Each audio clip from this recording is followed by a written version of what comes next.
Well, firstly, it's so exciting to be here in the Musikverein talking about Franz Schmidt, because of course this was one of his homes.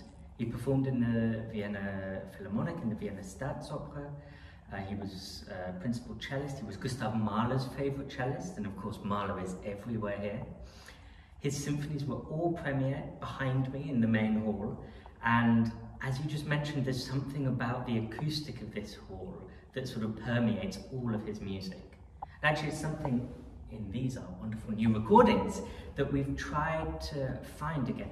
This hall is not a very big hall, and it's a very warm, soft hall. We recorded these in Wales, in another sort of small, warm, wooden hall, trying to find this sound which is a bit more gentle. You don't have to sort of project right to the back, and so you can create something which is more harmonious, more full of overtones and harmonics. And yeah, we've tried to find our way back to Vienna, as it were.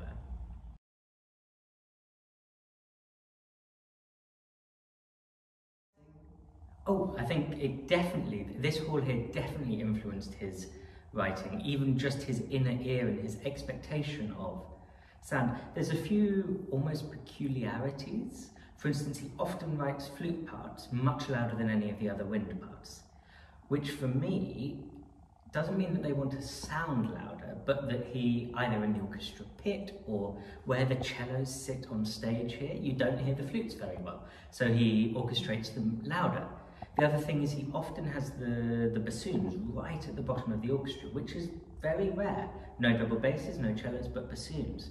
And so presumably he had colleagues in the orchestra who were very strong players who would really underpin, and he loved that double reed underpinning of the sound.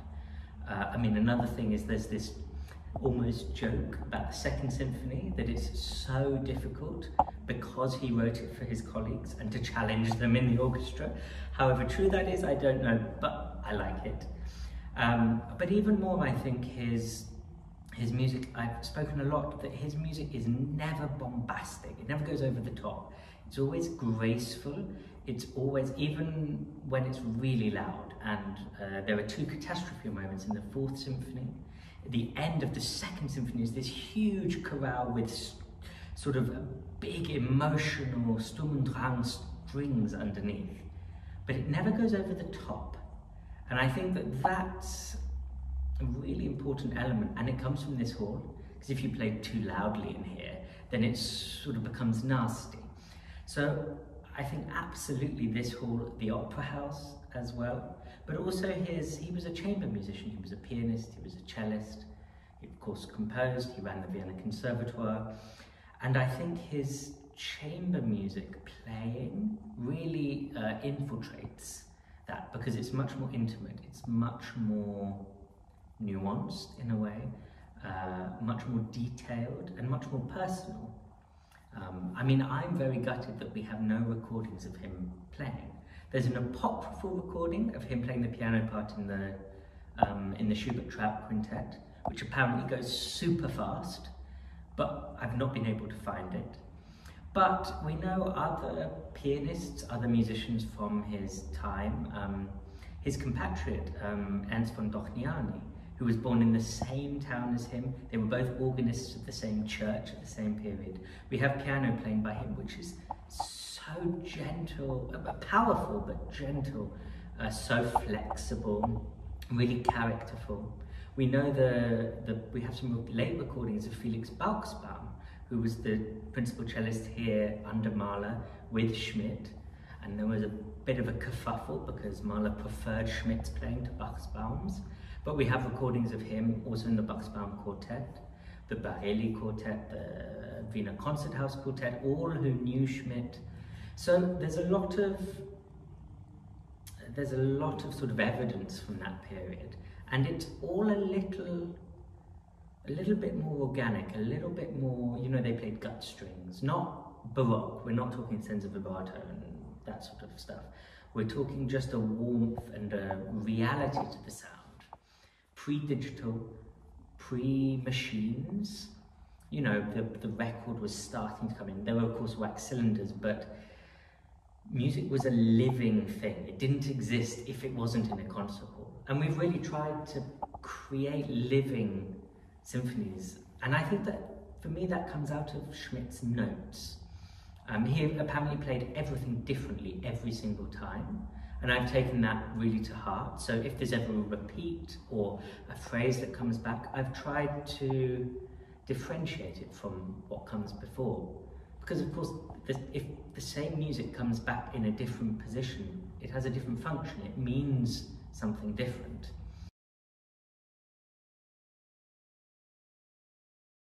Well, I think it was hugely influenced by them. Particularly Bruckner, particularly Wagner, particularly Strauss, and absolutely Mahler. When you listen to his music, particularly some of the earlier pieces, the First Symphony or the music from the Notre Dame, then you can hear echoes of these composers. For instance, the absolute sensuality of Strauss, or the structure of Bruckner. Schmidt actually tried to study with Bruckner, signed up for his class, but it was the moment that Bruckner actually wasn't teaching anymore. So he actually never had a lesson from Bruckner. For the other composers, I think it was less that he was influenced by them, but more that he was part of this zeitgeist with them. Now, of course, Schoenberg, Weber and Berg were really pushing music forwards.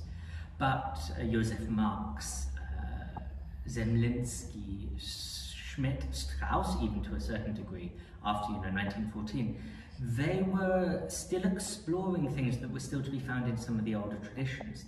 And I think that one of the things for me is that if we only see music as a sort of singular line, you get Bach, Mozart, Haydn, Brahms, or Wagner, then Schoenberg, you miss out a lot of the really fascinating, beautiful things in between. So one of the things that Schmidt does is that he builds these incredibly integrated, holistic symphonies. Each of the symphonies is built out of small cells, out of counterpoint. So counterpoint is the sort of how one note leads to the next and how those two notes lead to another note. If you take poetry, it's how 2 or 3 words in the hands of Shakespeare or Goethe or Schiller sound right, but when I write 3 or 4 words, they just sound awkward and wrong. So Schmidt's music always sounds organic and right, and there's a balance at the very, very smallest detail, note to note, 3 notes to 4 notes. And then within his sort of vertical writing, so his harmonic writing, as well, everything balances out. So one thing goes up, one thing goes down, and then they sort of cross. And again, that there's this sense of stretch and release, tension and release. Again, that comes from Bach, from Bruckner. Schoenberg even uses this a lot. His pre-12-tone music really stretches this idea, as actually Schmidt does in his 4th Symphony and the 3rd Symphony. The Adagio of the 3rd Symphony is a very overlooked movement, but I think it's absolutely extraordinary. It's this deeply dramatic, deeply intense contrapuntal writing, very, very moving. Actually is very reminiscent of the slow-moving Schoenberg. Schoenberg then, of course, broke this in his 12-tone music. He tried to rewrite the rules. But Schmidt was a great fan of Schoenberg. He tried to get him a position at the Vienna Conservatoire to become a professor of composition. And when the Conservatoire turned down Schoenberg's application, Schmidt then programmed Piero Lunaire and spent a whole term apparently rehearsing it. And Schoenberg thought that it was one of the best performances. Schmidt conducted it himself. So Schmidt, whilst taking care of things which were slightly more old-fashioned, or, he really loved harmony and he built his music out of harmony, he still supported and encouraged Berg, Webern and Schoenberg, which I find a really fascinating, very kind, actually, gesture.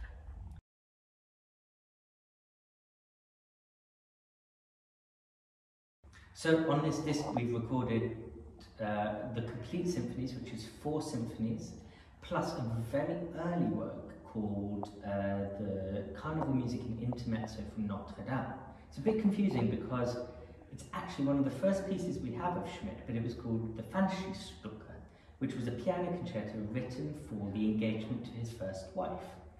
He then took out the piano part and about 15 years later republished it as Carnival Music and Intermezzo from an Unknown Opera, and then he finally wrote his opera Notre Dame including this music, and so he was then able to publish this music as Carnival Music and Intermezzo from the opera Notre Dame. I'm thrilled actually, we've managed to include about 2 minutes of music never before recorded, so that's rather exciting. But actually even more exciting than that is right at the very beginning of his life, Schmidt was already focusing on and dealing with the musical and the compositional problems that would interest him for his whole life. So the music from Notre Dame is created out of a tiny little cell, and every passage is created from that. Also, the first movement, so to speak, is actually the beginning of a sonata form. And during the development, it breaks off, and the slow movement becomes part of the development.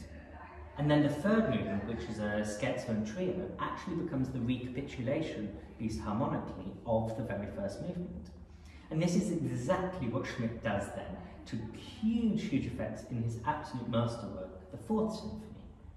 So his four symphonies are very like Brahms in that they span his whole life, they're completely different, and he almost challenges himself to do slightly different things in each of them. So the first is a joyous four-movement, quite traditional, in the vein of Bruckner.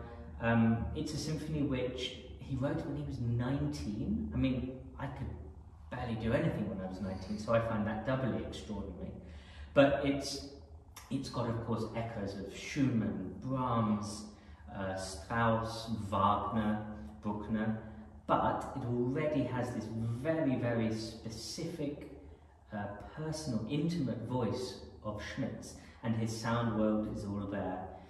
In particular, he has already found this Hungarian idea. Schmidt was actually born not in Vienna, he was born in Poznan, which is now on the outskirts of Bratislava, and his first language was Hungarian.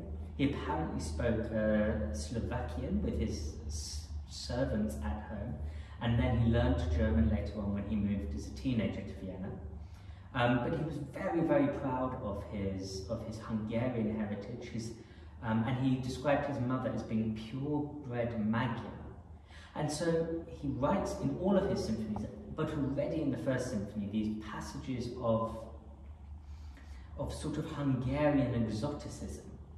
Not new in music, Liszt, Brahms, all of the Strauss family and their Csárdáses, they all wrote Hungarian music, but for Schmidt it was actually something personal, so he was able to really develop the music and write something very personal. So the first symphony is this youthful, joyous, exuberant work, full of passion, energy, possibly, you can say, copying or inspired by some of the people that inspired him, Wagner, Bruckner, Schumann, Brahms, Bach, but also already finding his own voice. Then the second symphony, written actually in the year that Mahler died, I think has a lot to do with Mahler, in that it's massive. It's for the biggest orchestra Schmidt ever wrote for, and it is really, sort of explores this massive but still quite light sound world. If you think of these huge murals or huge paintings by Gustav Klimt with gold and details and all of these interwoven patterns, that's what you get. The first movement is this sort of kaleidoscope of ideas and running motifs, ferociously difficult to play, but absolutely sort of effervescent and shining when it's performed. He then, we've already spoken about Schmidt exploring form. The second movement is actually two movements put together. So it's a traditional slow movement and then a traditional scherzo and trio, all under the banner of both sonata form and theme and variations. So you get a theme and then a set of variations, of which the penultimate variations are the scherzo, trio, and then finally the scherzo again. This leads, the scherzo leads on the same note that the finale then begins. And the finale is a the word that comes to mind is just joyous. It's absolutely wonderful and very Schumannesque in the way that it sort of winds up, goes back, winds up a little bit more. Then the third symphony, which is often actually maligned in the output, I think is a real masterwork. It begins in a slightly more pastoral world, but only begins there. And I think that actually this idea of it being Schmidt's pastoral symphony has been slightly detrimental to it, because while the first movement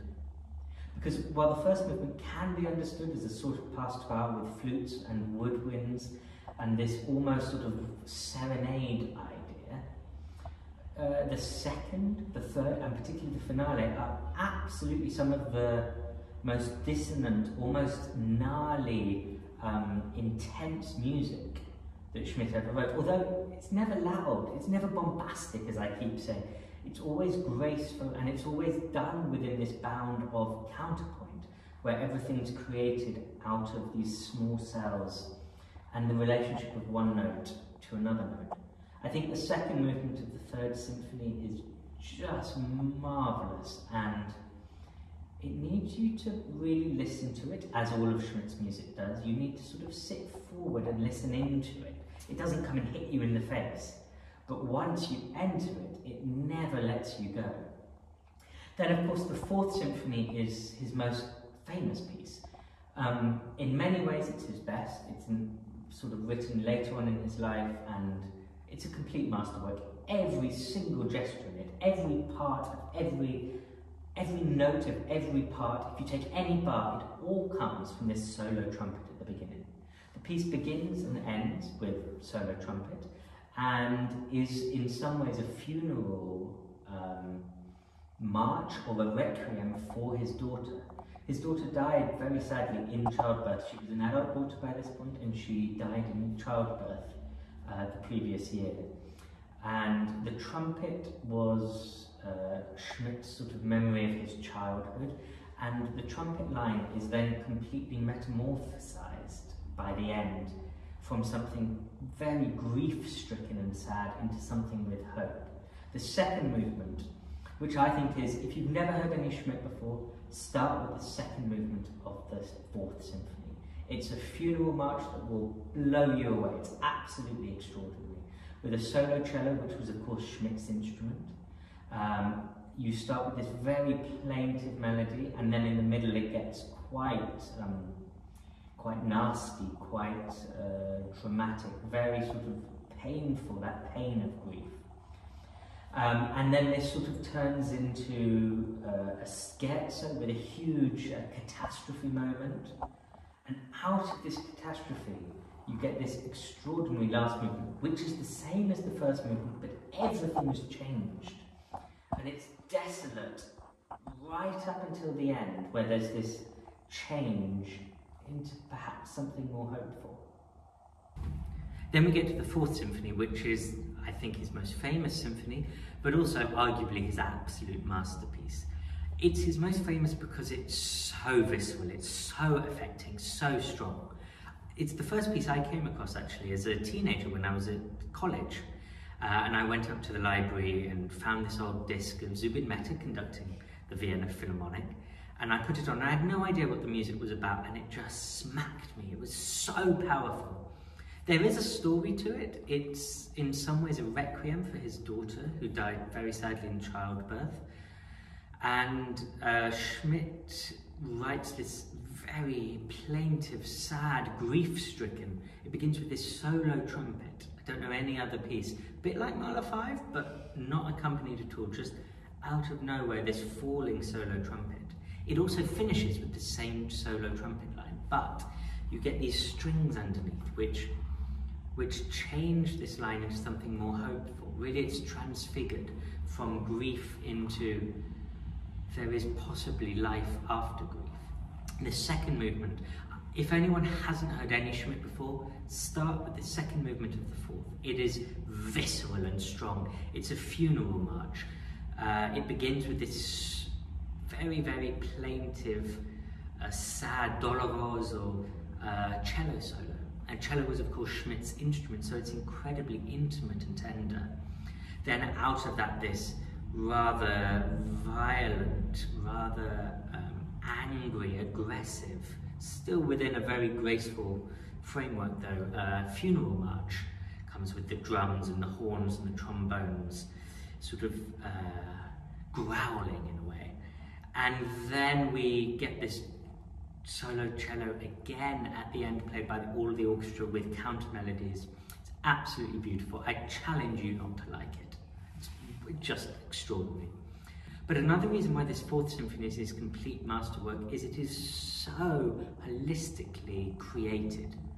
Every single bar, every line, every voice in it comes out of the initial trumpet solo. It's like creating a sculpture out of one single rock.